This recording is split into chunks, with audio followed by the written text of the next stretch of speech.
The arrival of Candy Crothers marks a pivotal and emotionally charged moment in this episode of One Day at a Time, serving as the catalyst that propels Anne Romano's internal struggles into the forefront of the narrative.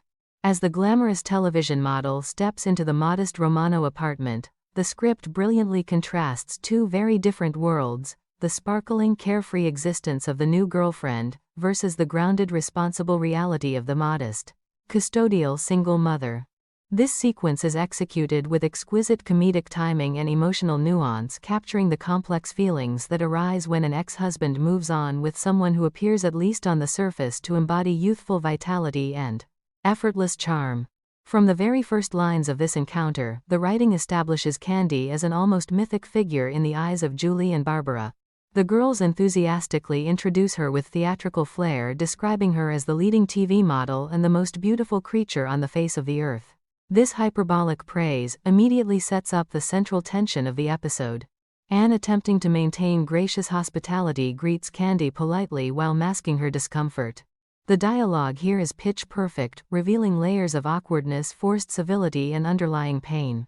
When Anne mentions her weekend at the beauty shop and jokes about changing operators, it is a small but telling moment of self-deprecation that underscores her attempt to appear composed in the presence of someone who represents everything she feels she is not at this stage in her life. Candy herself is portrayed with delightful warmth and sincerity. She is not written as a villainous interloper but as a genuinely likable young woman who adores the girls and respects Anne's position. Her promise to take the family to the lake, and her kind compliments about the daughters being absolute angels, further heighten Anne's sense of displacement. The script excels in avoiding simplistic characterizations.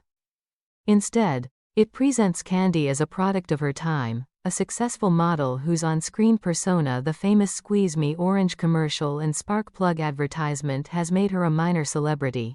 This ties beautifully into the 1970s cultural landscape, where television advertising was increasingly sexualizing women to sell products, turning models like Candy into symbols of liberated sensuality and consumer desire. As the conversation unfolds, the girls' unfiltered enthusiasm becomes a source of both humor and heartache. Their recounting of Ed doing the bump with Candy at the circus and declaring that he is a new man since meeting her lands like gentle daggers to Anne's heart. The writing captures the innocent cruelty of teenagers who do not yet fully understand the emotional complexities of their parents' divorce. Anne's responses, ranging from strained smiles to quiet deflections, reveal her growing jealousy. When she later confesses to David that she is indeed jealous, it feels like a hard-won moment of honesty that many divorced parents in the 1970s would have recognized all too well. The historical context of this scenario is particularly rich. In the post-1970 era, following the surge in divorce rates and the women's liberation movement, many newly single mothers found themselves confronting exactly this situation, watching their ex-husbands date younger, seemingly carefree women, while they carried the primary burden of child rearing. The script handles this with remarkable sensitivity and humor, never descending into bitterness. Instead, it uses the arrival of Candy to explore the very human emotion of jealousy, not as a flaw but as a natural response to feeling replaced in one's children's affections. Anne's weekend of cleaning the oven and scrubbing the bathroom stands in stark contrast to the circus and lake adventures, highlighting the classic fun parent versus responsible parent divide that remains relevant decades later. Character insights abound in this section. Candy Crothers emerges as more than just a pretty face. She is portrayed as someone who connects easily with the girls because she is not burdened by the daily grind of discipline, homework enforcement, and household management. Her advice to Julie about eyelashes and winning back Jeff demonstrates a big sister mentorship style that Anne as the mother cannot easily replicate without seeming overbearing. This dynamic creates a subtle but powerful commentary on the different roles women can play in a child's life after divorce. Meanwhile, Anne's insecurity deepens as she listens to her daughters rave about Candy. The script wisely shows her vulnerability without making her pathetic. Her strength lies in her ability to eventually articulate these feelings to David, marking an important step in her emotional growth. The comedic brilliance shines through in the girls' descriptions of Candy's television commercials. The detailed reenactments of the chaise lounge scenes, complete with the "Hi there, wanna know what makes my motor run" spark plug line, and the famous "Squeeze Me orange" moment, provide hilarious visual comedy even in text form. These moments serve a dual purpose. They entertain while satirizing the objectification of women in 1970s advertising.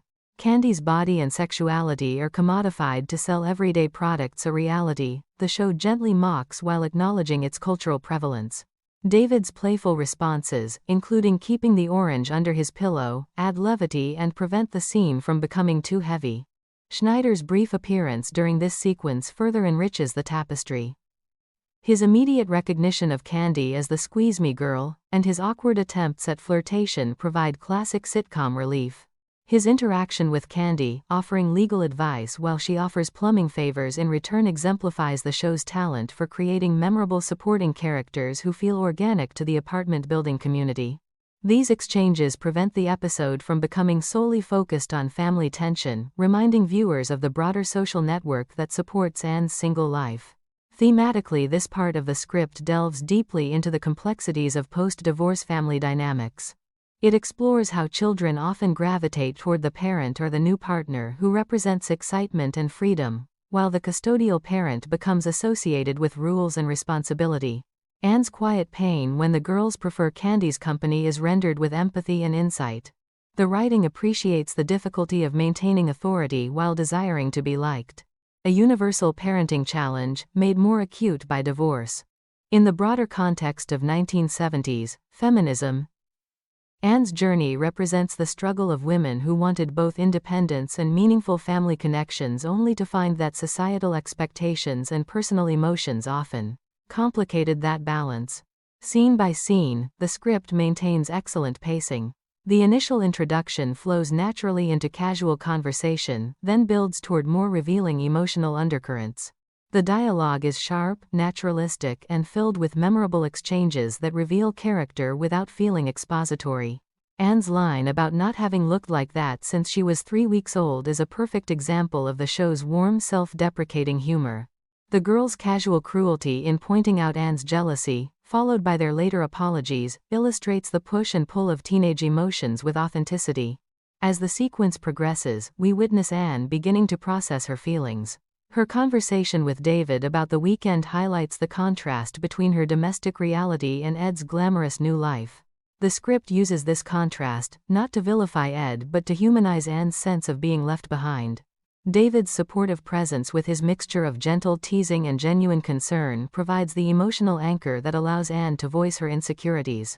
This relationship is one of the show's greatest strengths, offering a model of platonic male-female friendship grounded in mutual respect and shared history. The arrival of Candy also serves as a mirror for Anne's own desires and fears. In Candy, she sees a version of womanhood that is unencumbered by the responsibilities she carries.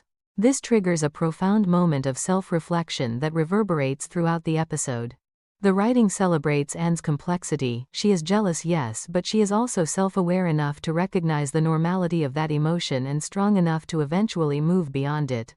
This emotional honesty was groundbreaking for 1970s television, which often portrayed single mothers as either saints or victims. In terms of performance potential, one can imagine the superb delivery by the cast. The actress playing Candy would need to balance glamour with genuine warmth, while Bonnie Franklin's Anne would convey multitudes through facial expressions and subtle line readings. The young actresses as Julie and Barbara bring vibrant energy to their roles, making the daughters feel like real teenagers rather than plot devices. This section of the script masterfully uses the arrival of Candy Crothers to deepen our understanding of Anne Romano's world. It blends humor, heart, and social commentary into a cohesive whole that feels both specific to its era and timeless in its emotional truth. The glamour of Candy's life throws into sharp relief the everyday struggles of single motherhood, creating a rich, dramatic, and comedic foundation for the developments that follow. Through its thoughtful writing and character-driven storytelling, One Day at a Time continues to demonstrate why it remains a landmark series in the portrayal of modern American families. The jealousy motif introduced here is handled with remarkable nuance. Rather than presenting it as petty or unworthy, the script frames it as a natural human response that can coexist with personal growth and maternal love.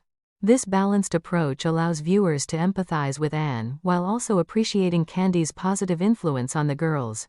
It is this kind of sophisticated handling of complex emotions that elevates the show above typical sitcom fare of its time. As we follow the chronological flow, the impact of Candy's visit lingers long after she leaves the apartment.